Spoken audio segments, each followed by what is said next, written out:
on the other side is where I look, because Arizona is where the Pasquayaki, our reservation, is supposed to be, right? But you go over that border into Mexico, and there's still Yaqui. They're still our people. So those borders, in my mind, don't exist. Yeah. So they just don't apply. So I do have the next question if everybody's said what they needed to say. Yes. One more thing, because my thoughts get fleeting. At times they come and go. And I think what comes to my mind is we hear a lot of talk of the Constitution, we the people. And this is kind of a universal mindset, the colonized mindset, that we are part of, that means you and I, but in reality it's not you, but just us, you know, kind of thing. Yep. So for us we have to be particular about things. Like, for instance, Black Lives Matter, being particular. Yeah. Whereas universalism thinks all men are created equal. You know, in theory, you can say those things. It's rhetoric. It's nice to hear those things on the 4th of July for the politicians to speak and things of that nature that are invested in the electoral process that is happening. That has really failed indigenous peoples, this electoral process. It's failed us. Because when we had the majority, they didn't say come and vote. Yep. Now we're a limited amount of minority, and we, you know, what significance? 1%, 2% of the population. Now that we've And now knocked it they down. say, can you come and vote? Yeah, now we But want your vote. but there can be some significance to that vote, though, to Yes. change. And then we have to hold, in any community you have respect and you have accountability. So even if we're 1-2% of the population and we vote for such and such so-and-so, that we have to hold them accountable. And say, hey, we had respect for you, we need to hold you accountable, and this is why we're here now, Yeah. to hold you to account. And I don't think that's happening in either party. So tribal politics is a whole different thing.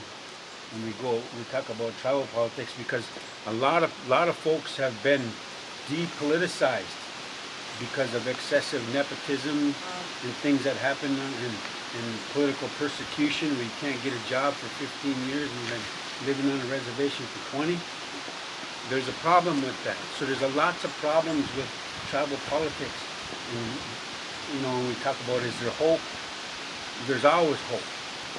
We have faith today and we have hope for tomorrow. But there's always hope that things will get better. So we just got to be a part of that process. You gotta throw the work in.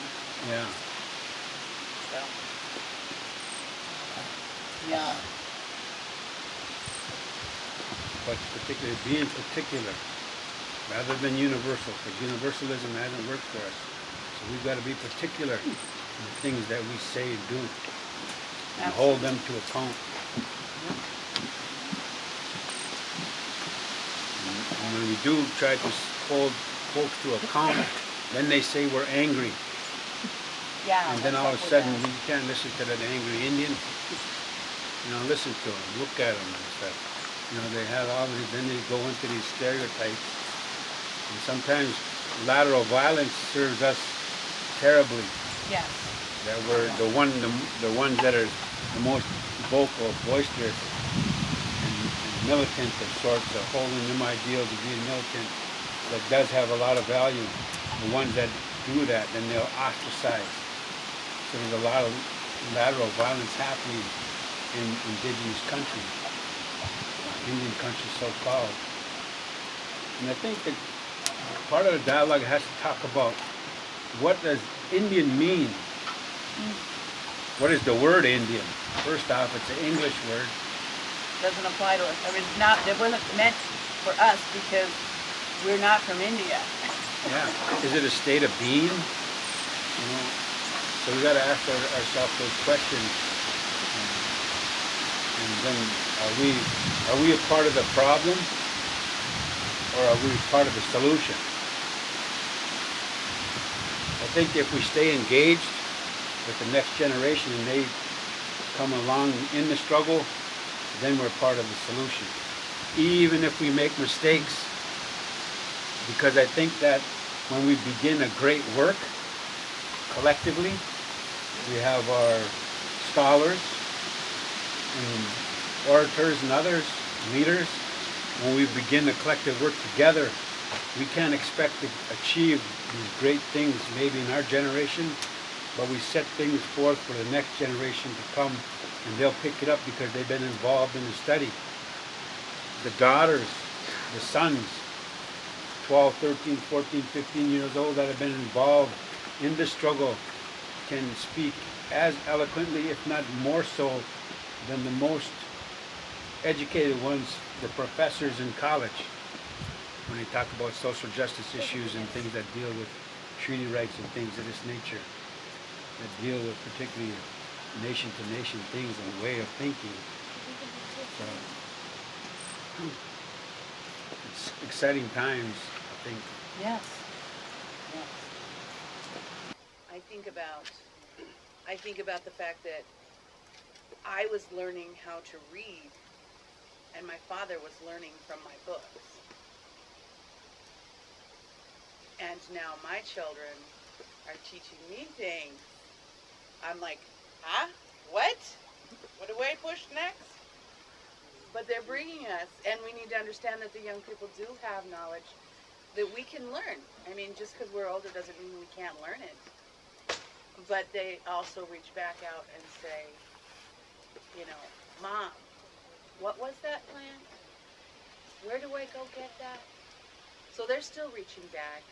As much as we want to say there's that gap, they still want to know, and we still have stuff to teach them. So that's what I want this to be about, is when they look at it on their digital what have you devices, they go, oh yeah, yeah, yeah, yeah. I see that truth. That's what I want for this. Was there anything else anybody wanted to add? A long time ago too, we didn't have no schools, but we were taught by our elders not to do it. They're the ones that taught us that, and we're knowledgeable about everything, about the plants and that. And today it's the same thing too. We go out there, we need to ask somebody, our elders, for a question.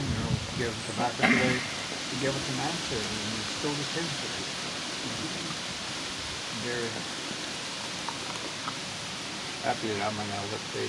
People come to me too. Sometimes they ask me a question. I don't know how to. I don't know how can I answer this one. It's your puzzle sometimes. I'll do my best.